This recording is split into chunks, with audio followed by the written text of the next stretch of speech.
Ladies and gentlemen, welcome back to a very exciting Oxford Style Debate on Trade Policy. You can already see the setup. I'm very much looking forward to what this splendid panel will have to say. Before we get on with business, though, ladies and gentlemen, I found an iPhone. And the lucky owner right there. It's too bad, I was hoping no one would say, because this is a pretty good one. It's new with a leather case. Well, there you go. I hand it back to you then. Otherwise I was going to put it on eBay. There you go. There you go. Good luck with the phone. Hold on to it this time. Ladies and gentlemen, now back to business, and I'm delighted now to hand over the microphone to moderate and lead this debate from the Australian National University. Please welcome Nicholas Pirelli.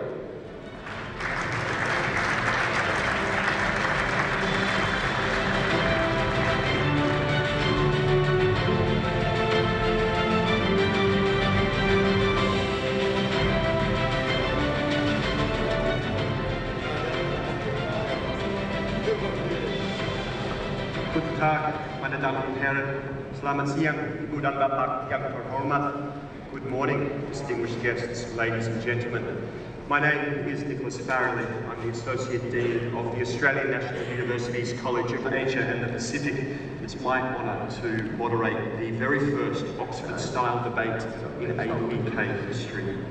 This is an innovation, as you can all appreciate, for the conference series. A chance to pit some of the best minds of this generation against each other, toe to toe, to decide which arguments make the most sense. Throughout the conference, from my observation, you've all been very polite, listening patiently, keeping many of your big ideas reserved for the coffee break and for the late night beer sessions. This debate is a chance to tell us more about what you think, about which of our arguments impress you the most, and about where we're all going next. And we're going to have time for you to ask questions from the floor, from the microphones that have been provided. So, Oxford-style debate, what does it mean? Well, for today's purposes, we've got some rules. There are only three. First, time. Our debaters will have 5 minutes to make their argument. And everyone, of course, says that Germans are really strict about rules, but you haven't seen anything like an Australian with this bell. So, we Australians, we've got this easygoing reputation, beaches and barbecues, but, meine Damen und Herren, ladies and gentlemen, not today. Today, this Australian is going to be all business. Second, the spirit of our debate. And I'm also going to be pretty strict about this. So, I'm new to the world of German business, but I really like what I see. You are a really friendly and generous group, and for those of you who were at the dinner last night, you'll appreciate that one of you even handed in my credit card. Vielen Dank. It's nice to know that we're among friends, and that matters here today in our debate as well. We want this debate to be good-humoured. We want it to be reasonably well-mannered. Of course, it can be intellectual, but it can be joyful as well. It's a debate designed to get everybody thinking. We're going to try to avoid ad hominem. The main rule is to play the ball, not the man. Keep it clean, keep it fair. So, third, the referee. In case you hadn't noticed, I'm going to be in charge. And what this means is that if things get really out of hand, then I've come prepared with some other cards, not just my recently returned credit card. Today I've got a yellow and a red. And I don't need to tell the APK conference how this works, but just imagine the headline if Minister Cormann gets a yellow card from one of his country's own academics. Meine Damen und Herren, Ibu dan Bapak yang terhormat, I'm sure everyone is going to be on their very best behaviour. So, enough about the rules, enough about the cards. The way this style of Oxford debate works is that we have a contested proposition. In this case, the proposition is the global trade system is broken. Our debaters are going to argue for and against the proposition. In the affirmative, we have Christian Felber, the famous writer and activist from Austria, and Pankaj Mishra, a prolific essayist and novelist from India. For the negative, we have Minister Matthias Cormann, Australia's Minister for Finance, and Professor Dieter Kempf, President of the Federation of German Industries. You will appreciate that they are impressive figures, major and consistent contributors to global debates. Please do take a moment to digest their impressive biographical particulars inside the app. I think you will agree, very rarely do we see such a clash of the titans, and I personally can't wait to get started. So, for those of you who haven't been part of this kind of debate before, the challenge for the debaters is actually pretty straightforward. They simply need to convince you. They can use stories, data, comedy, wit, and misdirection. They can be serious or irreverent, and I think they all want to win. And you will be the judge. You will tell us if their arguments have proved persuasive. So many of you are probably wondering, how are we going to determine who wins the debate? And it's going to be up to all of you. And so let's get started by voting, taking the pulse of the room before our debate begins in earnest. Please get into the app, into the usual place. You all know the drill by now. Please tell us, is the global trade system broken? Do you agree or disagree with this proposition, or are you perhaps undecided, one of those swinging voters that our debaters are going to need to convince? And all will be revealed from this preliminary poll at the end of our debate. So, with those votes rolling in, I can feel them pinging past my ears right now. Let's begin in the spirit in which we will continue with a round of applause for our four debaters.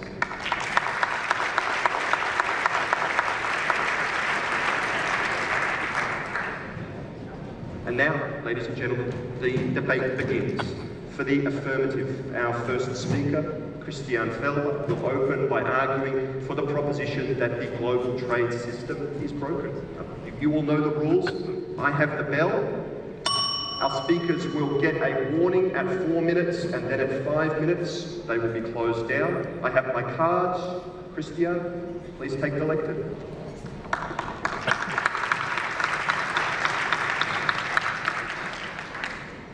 Thank you. Well, broken. What would broken mean? I prefer to ask, can the current multilateral rule-based system be improved and better designed? Today, there is no mechanism against trade imbalances, no mechanism to include those who are left behind, no global tax authority, no fusion control, and no efficient management of scarce ecological resources.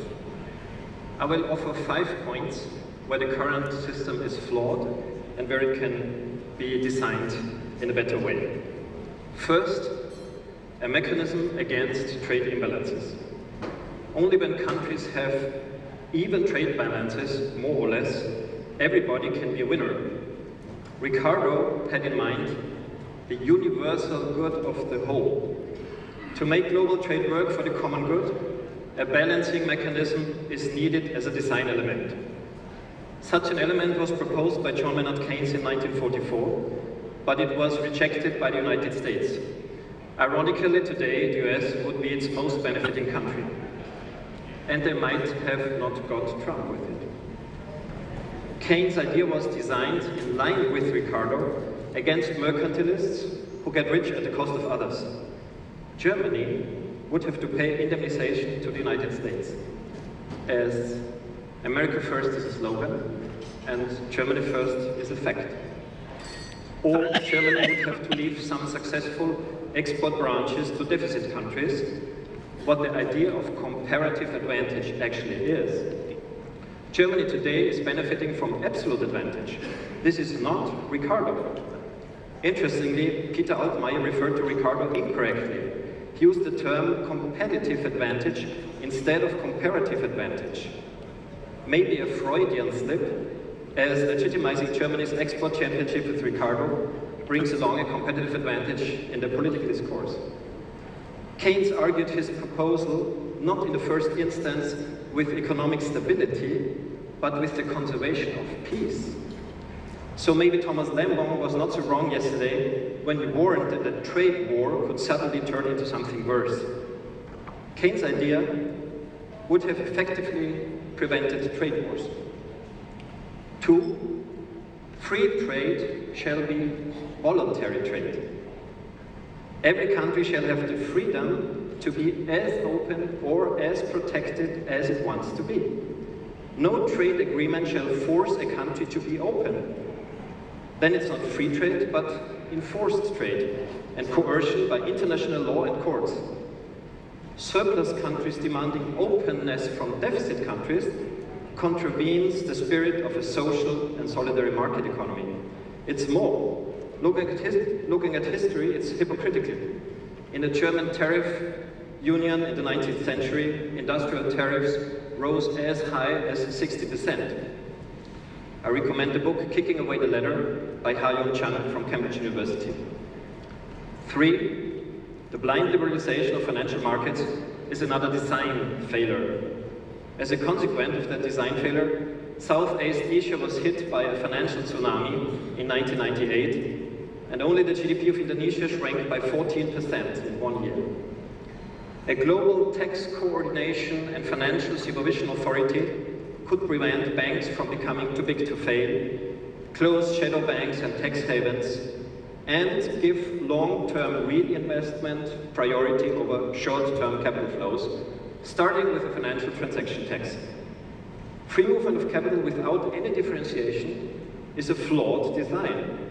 Investments can be wealth-creating or destabilizing. So let's distinguish. Same with companies. 4, free trade. These are 4 minutes, aren't they? Yeah. Free trade is a nice word for the ugly fact that foul players who damage the common good can trade as freely as fair players, which provides fair players a competitive disadvantage, higher prices, higher costs, which can be corrected by a common good balance sheet for all companies before accessing global markets. The higher the score, the freer the trade, and vice versa. 500 companies have already done their first common good balance sheet. Finally, 5, how can sustainability and free markets become 2 sides of one coin concretely? Economics is said to be the efficient management of scarce resources. The scarcest resource, the planet, is less protected in the current system than trade or investment, which is an inversion of goal and means. The trade system is on its head. Is it more important to protect trade and investment?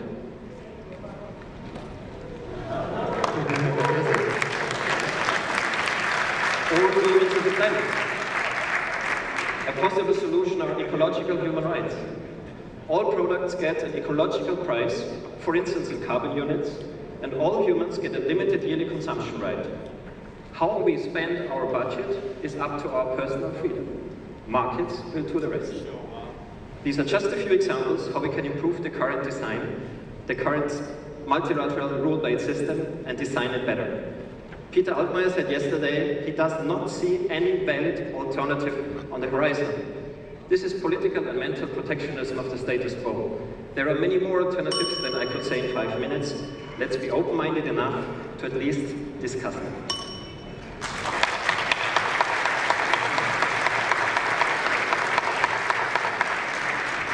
Thank you very much, Christian Felber, for your opening remarks on behalf of the affirmative case. Our second speaker, beginning the argument for the negative case, is Minister Matthias Cormann.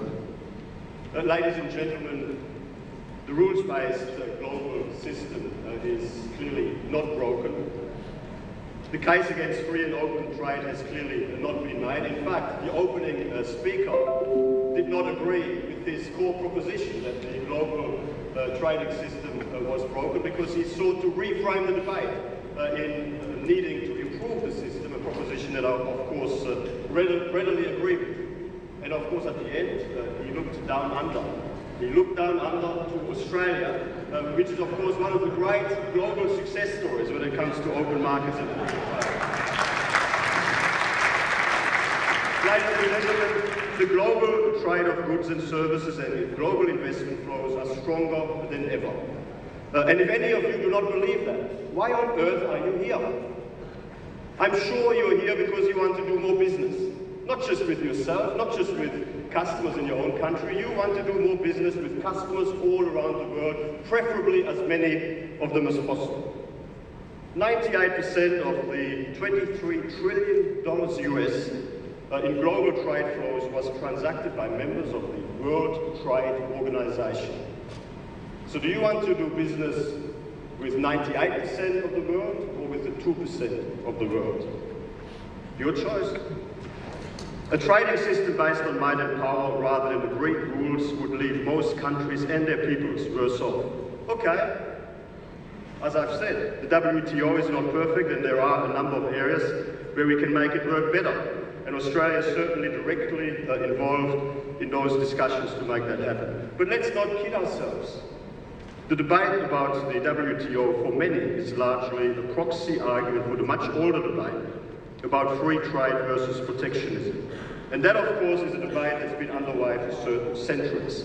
Just last year, we celebrated the 200th anniversary of the publication of David Ricardo's work on the principles, yes, of political economy and taxation, in which he introduced the concept of comparative advantage, a key underpinning of free trade.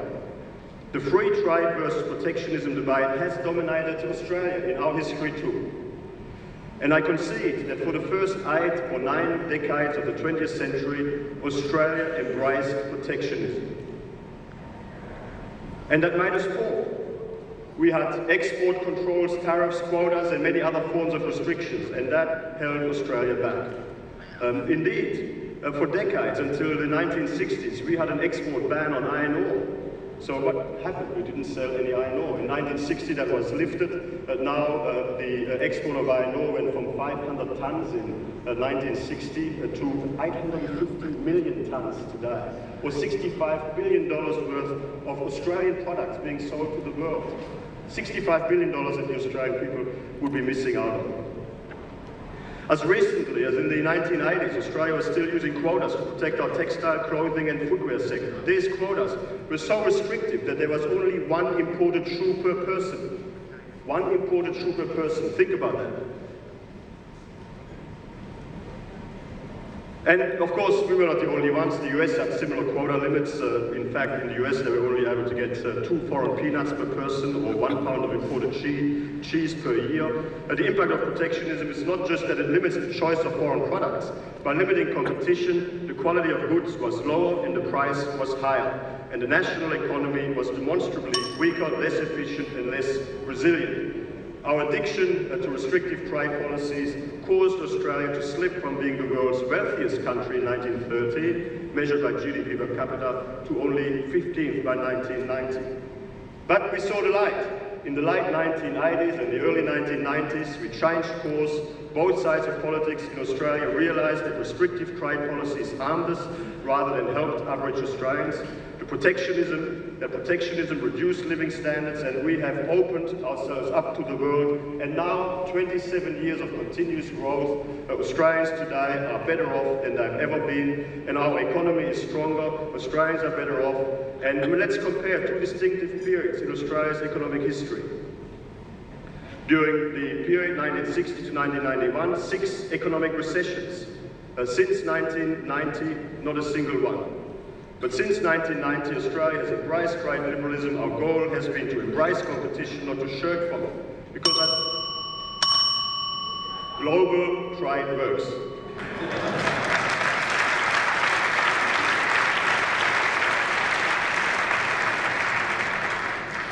Thank you very much, Minister Cormann. Our third speaker to conclude the affirmative case is Pankaj Mishra. Thank you very much. I feel it's quite extraordinary that we're even debating this subject, because the fact that something has gone seriously wrong with the world economy stares us in the face. Perhaps you're all here to do business, as the Minister just said, and it's important to remain in a state of denial about the broken state of the world economy in order to do some business. But if you look around ourselves, everywhere we see political backlashes. It's very clear that open markets, free trade have not led to universal prosperity, they've led to universal disaffection and universal rage. We're living in an age of anger, and much of that anger is caused by the unequal ways in which the benefits of economic growth have been distributed. One of the biggest symptoms, of course, of a broken down global system, economic system, the threats in increasing the reality of trade wars. Trade war against China, a country that was not mentioned in Mr. Foreman's speech. Of course, we know that so much of Australia's economic development has been parasitic on China's growth in the last 2 or 3 decades. Australia's case, let me argue, is extremely exceptional, and let's not draw any generalizations from the case of Australia. But when we think about China and the accusations against it, that it's manipulating the global economy, letting the state intervene in the market economy too much, I think what stigmatizing China, launching trade wars is showing us is that the existing form of globalization is deeply flawed. Even if it hasn't broken down, it needs to be redesigned, as Christian just pointed out, because its rules were set by powerful countries whose representatives are among our opponents today, and it benefited a small minority in every country. But as Christian also pointed out, what the case of China has also shown is that under the rules set by the powerful, at any given time, the only way to grow is to cheat. And China is accused of cheating today, but history tells us that every country, every major economic power in the past cheated on its way to economic power and strength. At particular points, Britain cheated, the United States cheated, Germany cheated, more and more state intervention in the economy, more protectionism. China belongs to a very distinguished Western tradition of cheating. But when again you move away from China, you look at other powerful countries who have not benefited as much from free trade, not just in the modern West where we see political earthquakes today, but also in places like India. Smaller countries where we were stuck into a model of attracting foreign investment and hoping that that will make us more competitive internationally and compete with other countries. That has turned out to be not the case. Employment has not been generated. Employment, in fact, has not only stagnated, employment growth has declined. Political discontent has forced many, many young people into the arms of far-right demagogues. And it's really worth asking today, why is this happening? Not just in India, in many parts of the world. It's because these investment flows that the minister was talking about are very volatile. They leave no enduring legacy because, as we know, capital departs whenever workers start making demands, whenever they start arguing for higher wages. They're just asking their right to live a better life. But capital departs in search of better returns to other countries. So this kind of foreign investment simply does not work. It is not the basis for enduring growth in many countries.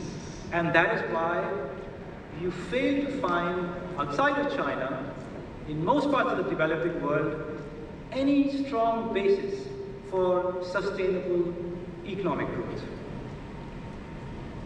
What needs to be done, really, in many ways, is very simple, which is that we need to expand the rights of workers, the rights of labor, so that they can force greater investment. Worker rights will ensure also better redistribution, and that is the way out of the calamity that we are faced with. Let there be no doubt about that. The calamities we are faced with. Trade wars leading to actual wars, political dysfunction leading to the empowerment of far-right demagogues, and more conflict and crisis along the way. Thank you.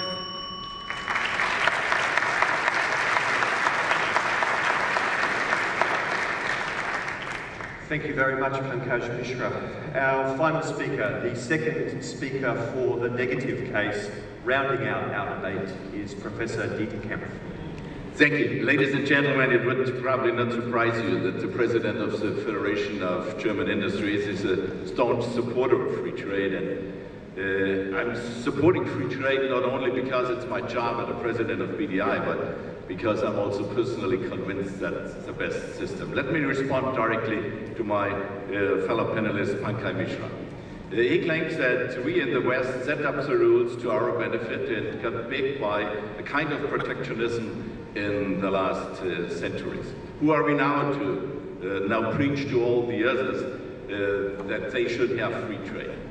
I'm certainly not an historian, economic, but even if this claim might be true, it is false to compare the trade conditions of the 19th century to the trade conditions we have today. At that time, value chains were normally organized to a large extent organized nationally, from raw material to the final product. If you didn't have the raw material in your country, bad luck for you, you didn't have the final product. So right now, our value chains are organized globally. Protectionism prevents the integration of one country into these global value chains. Moreover, missteps in the past do by no means legitimize missteps in the present. In my reading of history, prosperity is the result of an exchange of ideas, of exchange of people, of goods, of services, and capital. Historically, my home country, Germany, benefited greatly from the opening of borders, of course. In 1834, there was the first opening of border. We had separate German states. Liberalized trade started within the framework of a so-called Deutscher Zollverein, of a German customs union. Yes, many Western countries developed their industries while also protecting them. And yes, in the 19th century, the legal framework for international business was mainly determined unilaterally by the West. But to be clear, China lifted more people out of poverty than any other country in history. And to be clear, China did not grow because of protectionism, but in spite of it was sufficiently open to re-up benefits from global trade. Now it needs to become really open. That's right. Just like the United States have to remain clearly open in their own interest. Developments in Latin America, they have shown that an important substitution policy has not been successful. Take the example of another continent, of Vietnam, a country in another continent. The country became a WTO member in 2007. Since the Vietnamese government eased restrictions on trade and investment, trade has risen sharply and now accounts for roughly 150% of national output, more than any other country at its level.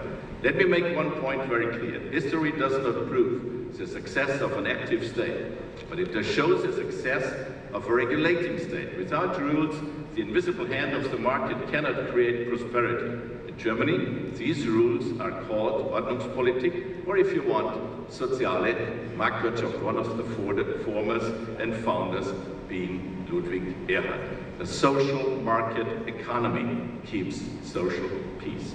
The rules for the global economy in the 21st century must be adopted and enforced through international cooperation. That is the right way to go. We need a joint effort to create a level playing field for everyone. It's the same level playing field, not individual playing fields for each one. Therefore, the BDI advocates strongly for a good global legitimacy, namely Ordnungspolitik and the reform of the WTO. To sum up, there is a sample historical evidence that free trade rapidly increases prosperity. States need to intervene in trade. We don't need nationalism, we don't need protectionism, but states have to set up right frameworks. The global trade system is not broken because of trade. If at all, it might break because states are moving away from it. Thank you for listening.